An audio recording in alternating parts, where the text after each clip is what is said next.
Kita maklum bahwa sholat merupakan sarana yang paling efektif untuk mendekatkan manusia kepada Allah. Makin dekat manusia dengan Allah, makin tidak senang iblis dan setan. Karena itu segala macam cara mereka berusaha mengaduk-ngaduk sholat kita. Dan sesungguhnya, jikalau kita mengerjakan sholat, itu kan targetnya cuma dua. Pertama, agar sholat kita itu sah. Yang kedua, agar sholat kita itu qabul, yakni diterima oleh Allah. Kalau soal sah dan tidak, ukurannya gampang. Saya kalau ditanya orang, Pak, sholat saya sah atau tidak? Saya bisa jawab, saudara, sholatnya syarat rukunnya cukup apa tidak? Cukup, sah. Itu kalau perkara sah. Tapi kalau sudah perkara qabul, Pak, sholat saya diterima atau tidak oleh Allah? Ini saya tidak bisa jawab. Kenapa? Soal qabul mencakup masalah batin. Cuma ukuran logikanya, kalau syarat rukun cukup, insya Allah qabul.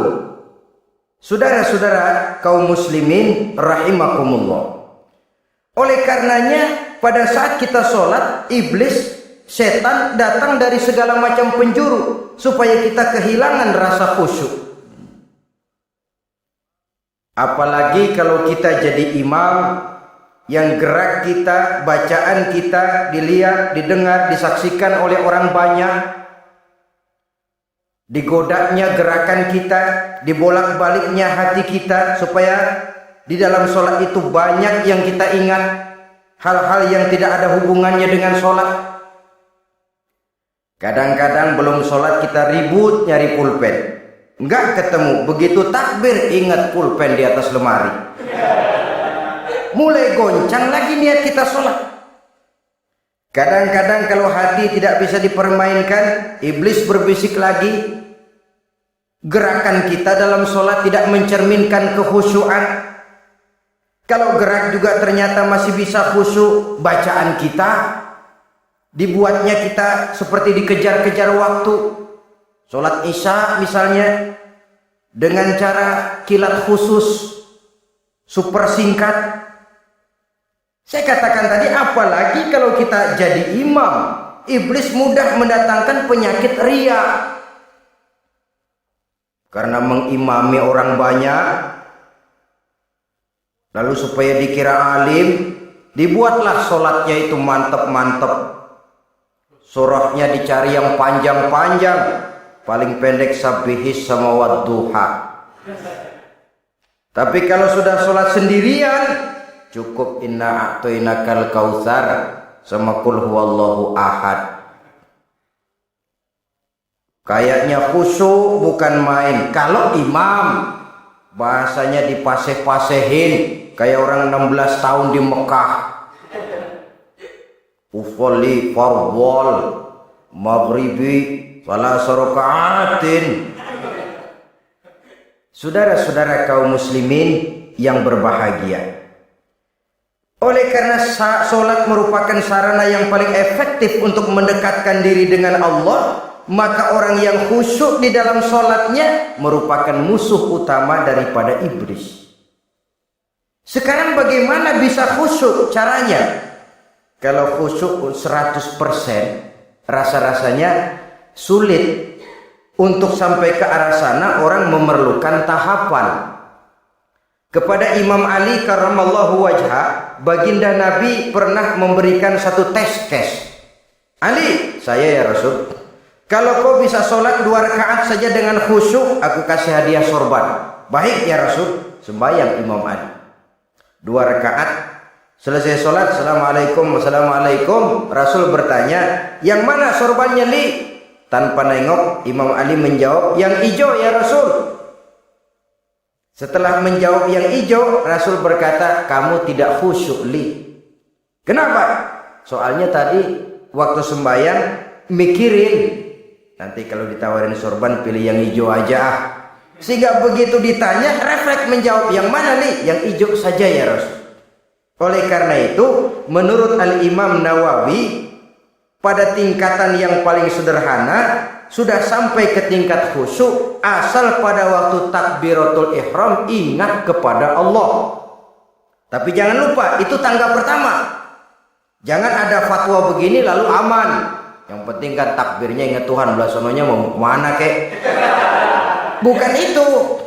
Itu pada tingkatan pertama sudah sah dipandang khusyuk solatnya orang awam, asal pada waktu takbiratul ihram dia ingat kepada Allah. Tetapi harus terus berusaha agar sepanjang solat dia ingat kepada Allah. Caranya bagaimana? Pertama, menanamkan diri bahwa pada saat kita sedang mengerjakan solat, yang lain tidak ada kecuali Allah. Yang kedua, berusaha memahami apa yang kita baca, sehingga pada saat kita sujud, subhana rabbiyal a'la wa bihamdi, terbayang kemahasucian Allah, kemahatinggian Allah, sehingga hati tidak mengembara. Mulut berucap, hati mengikuti apa yang diucapkan. Yang kadang-kadang membuat hati kita jalan-jalan, badan di masjid, badan takbir, badan ruku, tapi hati di pasar, hati di kantor, hati di pabrik. Karena yang kita ucapkan tidak berakar di hati. Yang kita baca kita nggak tahu artinya. Sangat boleh jadi hati lalu mengembara kemana-mana.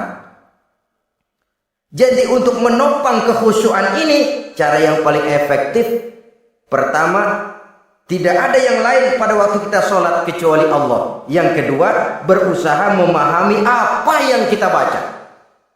Dikala kita sujud dikala kita duduk di antara dua sujud, Rabbighfirli, ya Allah ampuni dosa saya, warhamni, kasihani saya, dan selanjutnya. Mulut membaca, hati mengikuti. Dengan mengikuti, hati tidak terlalu mengembara, ada tempat dia kembali.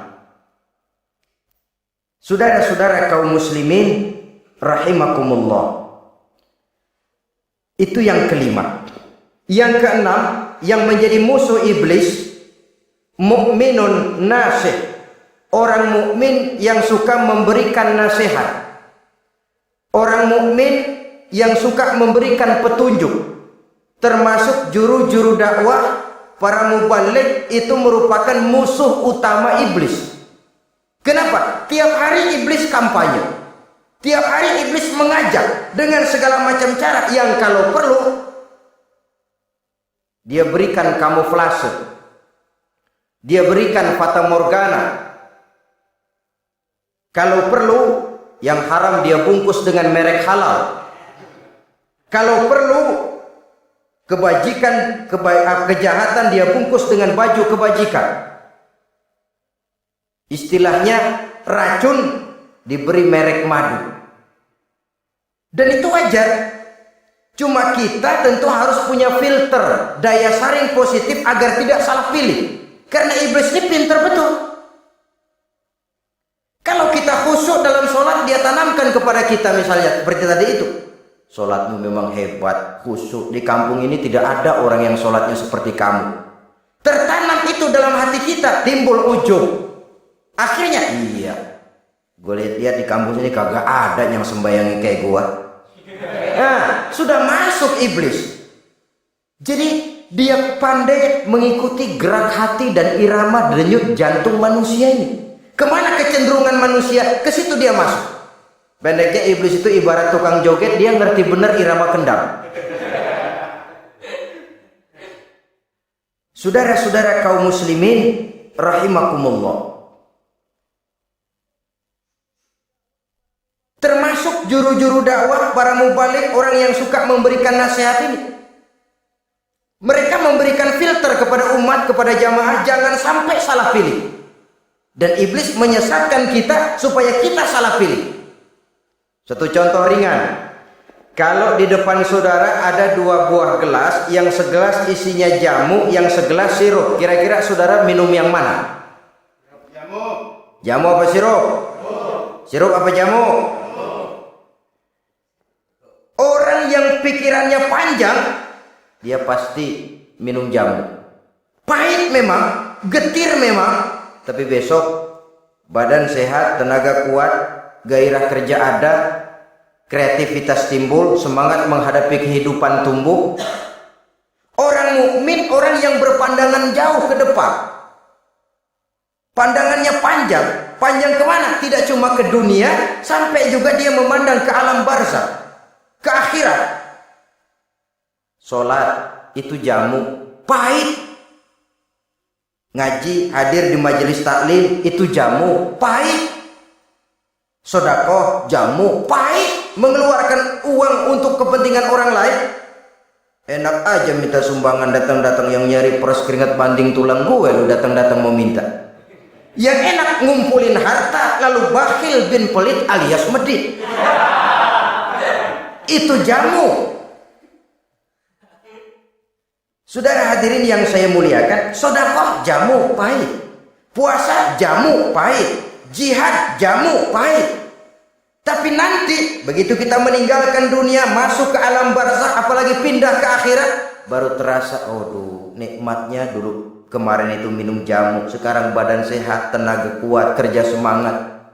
Nikmatnya dulu saya waktu di dunia sholat, rajin ngaji, suka sodako, suka menolong orang. Sekarang terasa manfaatnya begitu saya berada di alam barzakh, apalagi sudah dibangkitkan di padang mahsyar di akhirat nanti, terasa seluruh kebajikan yang saya kerjakan.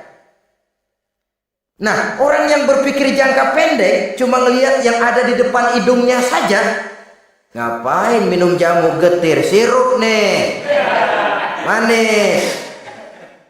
Dia minum, dia ambil sirup, minum, manis memang pada waktu minum, tapi besok bibir jontor.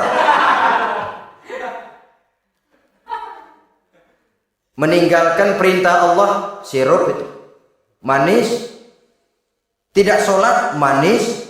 Tidak bayar zakat, sirup, manis. Tidak mau puasa, sirup, manis. Manis sekarang. Tapi nanti besok begitu masuk ke alam barzakh, begitu dibangkitkan di padang mahsyar di akhirat nanti, merintih kita menahan penyesalan yang sudah tidak ada artinya lagi.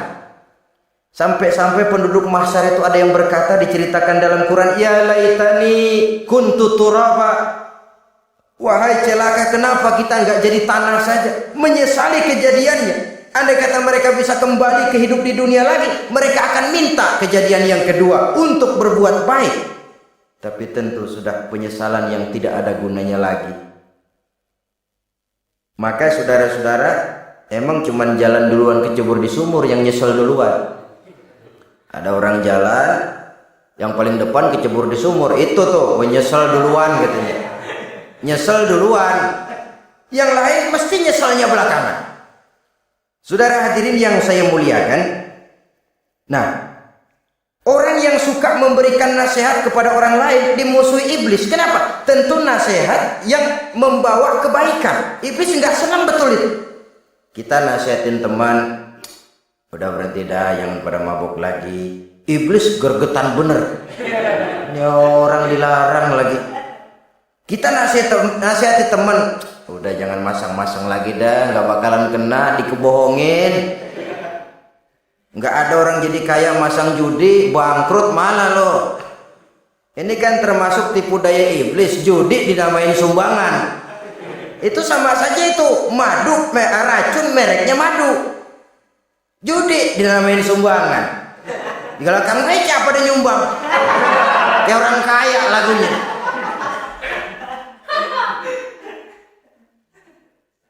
Saudara-saudara kaum muslimin rahimakumullah, adalah kewajiban kita memang untuk tawasau bil haq, saling nasihat menasihati. Setiap kita juru dakwah, setiap kita wajib menyampaikan apa yang sudah kita tahu kepada orang yang belum atau kurang tahu. Saudara yang bisa bismillah wajib mendakwahkan bismillah itu kepada orang yang belum tahu bismillah. Saudara bisa Fatihah harus menyampaikan itu kepada orang yang belum bisa Fatihah. Persetan dengan orang lain. Apalagi yang cuma kerjanya ngeritik saja, lu baru bisa Fatihah doang udah ngajar. Biar aja yang diajarin gak bisa Fatihah. Apa masalahnya pemerataan di bidang keilmuan? Sebab memang biasa penonton itu selalu lebih pandai menilai, kayaknya lebih pintar dari yang main. Sama saja orang nonton bola ngomel melulu, padahal dia sendiri belum tentu bisa main. Dengerin orang pidato pun begitu. Monten bisa. Wah, kalau dia yang pidato 1 jam kayak semenit. Tapi kalau si anak tuh kita udah pegel belum juga mau berhenti. Monten bisa. Coba dia suruh pidato udah 1/4 jam masih ama badu. Apa mau dibilang ama badu?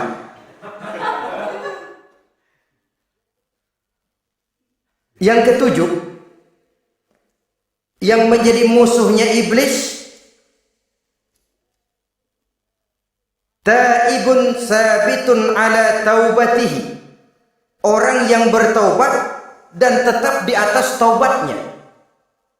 Secara jujur, tidak ada manusia yang tidak punya salah. Dan orang yang baik memang bukan orang yang tidak punya salah. Karena tidak ada orang yang tidak punya salah. Orang yang baik adalah orang yang apabila melakukan kesalahan dia segera sadar, dijadikannya itu sebagai pelajaran untuk tidak diulanginya lagi pada masa yang akan datang. Biasanya kita menghakimi orang pintar, kita nggak merasa bahwa kita juga punya kesalahan. Kalau kita lihat maling ayam kita teriak, padahal kita nyolong kambing. Lebih besar dari si maling ayam, merasa diri lebih benar dari yang lain, padahal kita lebih kotor dan lebih jelek. Hilang sifat introspeksinya. Yang kita musuhi, yang kita caci maki, tahu-tahu kita sendiri yang melakukannya. Saudara-saudara kaum muslimin, orang yang bertaubat dan tetap dalam taubatnya stabil, itu musuh iblis. Apa ada orang yang taubatnya nggak tetap? Ada. Yang istilah kita taubat sambal namanya. Kalau dia makan sambal kepedesan, taubat makan sambal.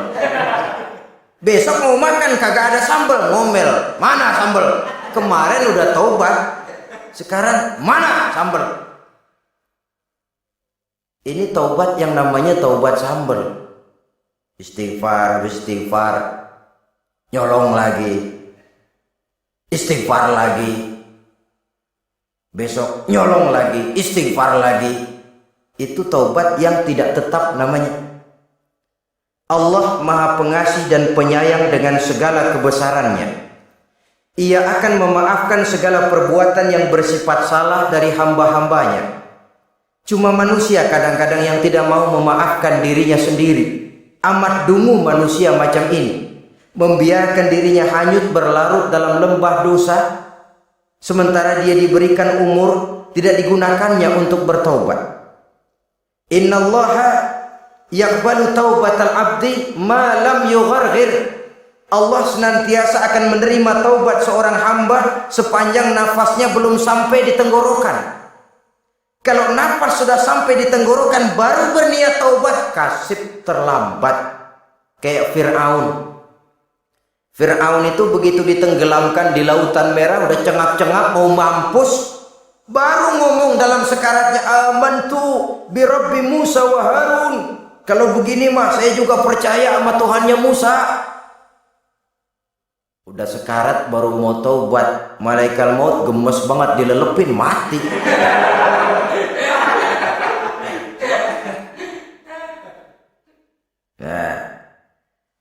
Kepada adik-adik remaja, biasanya kalau sudah bicara taubat, pikiran kita, taubat mau urusan 70 tahun ke atas.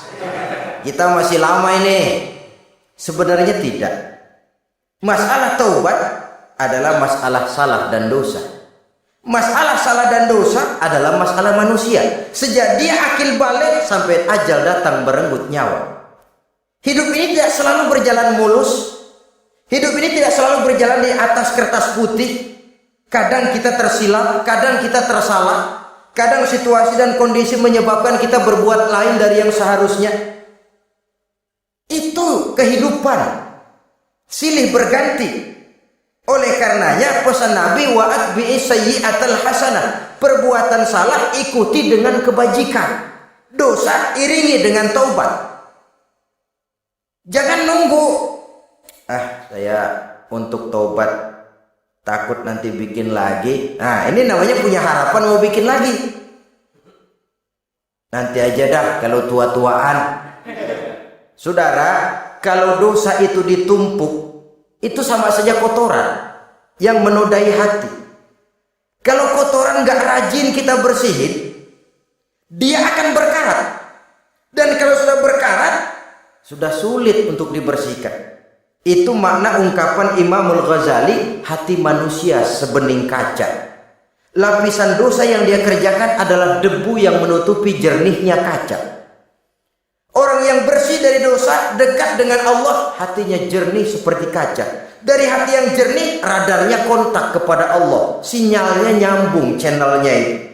Getarannya hebat. Wajar kalau lalu dia bisa tahu apa yang besok akan terjadi. Diberitahu oleh Allah. Yang namanya ilmu laduni itu. Ilmu yang ditransfer langsung oleh Allah. Karena kebersihan hatinya. Ah, mana ada orang nggak belajar bisa pinter. Iya, kalau hatinya butek emang nggak ada. Tapi kalau Allah mau berberangkat dari hati yang bersih, yang kontaknya nyambung kepada Allah, hati itu seperti kaca, kata Imam Ghazali. Dosa yang kita lakukan adalah debu. Kalau debu sedikit datang kita lap, datang lagi kita bersihin, datang lagi kita bersihin, insya Allah nggak sampai jadi noda di atas kaca itu. Tapi kalau nunggu debu itu sampai bertumpuk, besok aja ngelapnya dah, besok aja ngebersihinnya, bertumpuk dia, sulit membersihkannya. Walaupun kena, nodanya tentu tertinggal di atas kaca itu. Karena itu dalam kehidupan remaja misalnya, pemuda misalnya, kita tidak bisa menolak mode, tidak bisa menolak musim. Modenya disco, modenya breakdance, modenya joget, modenya jaipongan. Mode pada waktunya habis, ya habis. Tapi bagaimanapun dia akan punya dampak, memberikan bekas dalam membentuk kepribadian. Dan ini efek yang tidak kita inginkan. Efeknya, bukan modenya itu. Jadi oleh karenanya saudara-saudara, masalah taubat bukan masalah 70 tahun ke atas, tapi masalah manusia sejak dia akil balik sampai ajal datang merenggut nyawa. Sepanjang nafas belum sampai di kerongkongan, Allah akan menerima taubat seorang hamba. Bahkan dalam hadis qudsi Allah menyatakan, "Lau amiltumul khotoya hatta mala'atis sama thumma nadimtum fataballahu alaikum." Kalaupun kamu berbuat dosa sampai penuh langit dengan dosamu, kemudian kamu bertaubat dan menyesal, Allah pasti akan menerima taubatmu. Jadi orang yang taubat dengan sebenarnya dan tetap dalam taubatnya itu musuh iblis. Tapi orang yang taubatnya angin-anginan, iblis demen banget.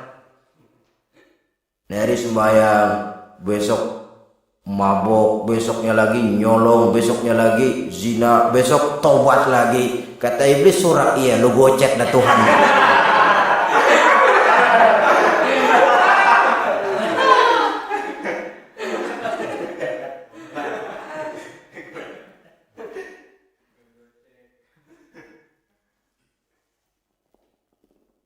Selanjutnya yang ke-8, musuh iblis, musuh setan, mukminun yudawi mu'alat taharah.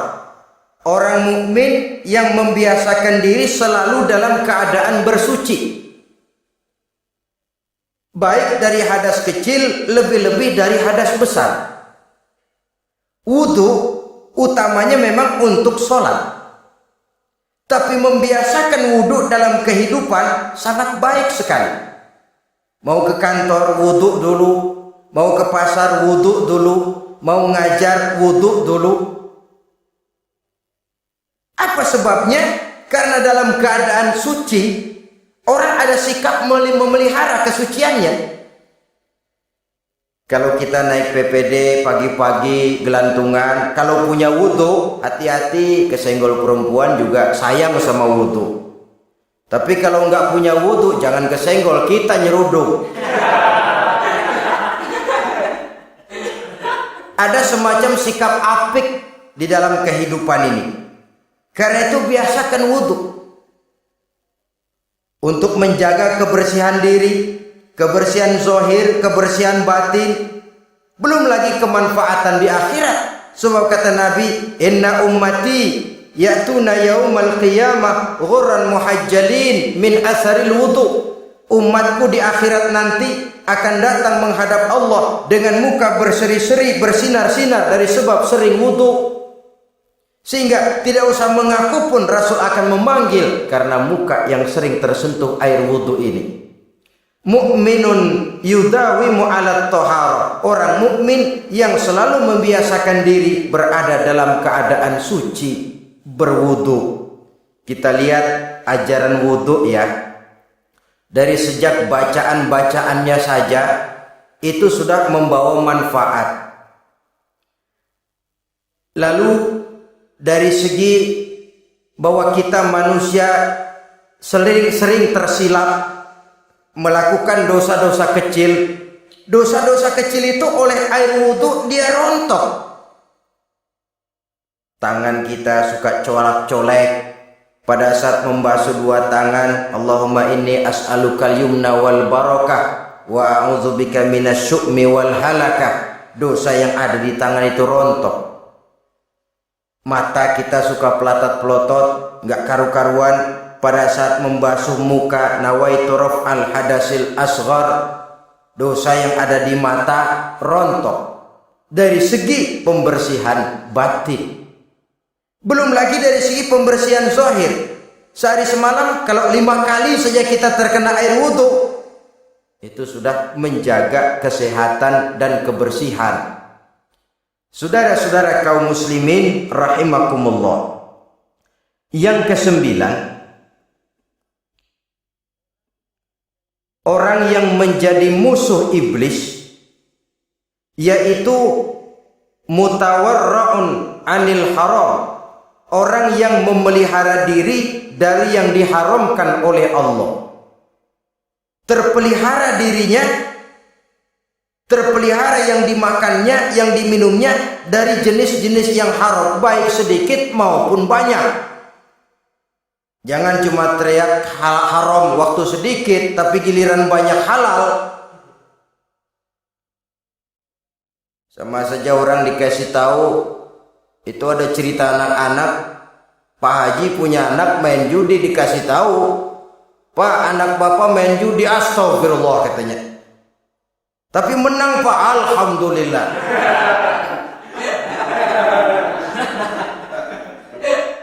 Ini kan sama saja, giliran sedikit dibilang haram karena dia nggak dapat jatah, begitu dapat banyak dan dia kecipratan jadi halal.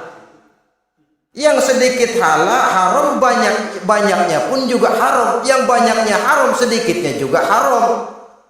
Ada orang bilang minuman keras kalau nggak mabokkan nggak haram. Yang memabokkan banyaknya, sedikitnya tetap saja haram. Ma askaro kasiruhu faqaliluhu haramun. Apa yang banyak menyebabkan jadi mabuk, sedikitnya pun juga haram. Saudara-saudara kaum muslimin, yang ke-10 yang terakhir, musuh daripada iblis ialah mukminun rahimun. Orang mukmin yang berhati pengasih. Orang mukmin yang suka menyambung silaturahmi. Orang mukmin yang tidak suka bertengkar. Orang mukmin yang tidak suka marah-marahan. Kalaupun terpaksa marah, tidak lebih daripada 3 hari. Jadi boleh saja marah kalau alasannya tepat, tapi nggak lebih dari 3 hari. Kalau perlu bikin perjanjian, kita marah ya 3 hari. Itu limit. Tidak halal kata Nabi bagi seorang muslim menjauhi saudaranya lebih dari 3 hari. Tidak halal itu artinya haram. Kita ini kadang-kadang kalau sudah marah sama tetangga kah, sama teman kah, kadang-kadang suka berlaku perpanjangan waktu. Tidak cukup perpanjangan waktu, ditambah lagi perpanjangan generasi. Enggak cukup kita yang marah, orang lain kita sundut-sundut supaya ngikut marah lagi. Marah pakai ngundang. Kayak mafia lagunya, udah dia marah, orang lain lagi disuruh marah.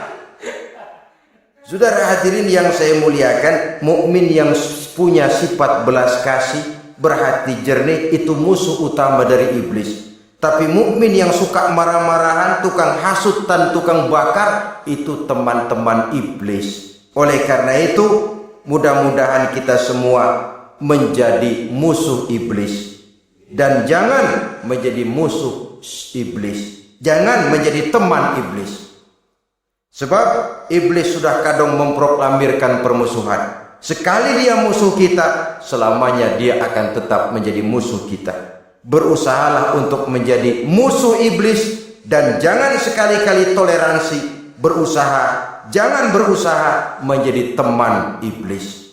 Inilah yang kita bicarakan pada pertemuan ini. Mudah-mudahan ada manfaatnya. Terima kasih atas segala perhatian. Mohon maaf atas segala kekurangan. Wassalamualaikum warahmatullahi wabarakatuh. Waalaikumsalam.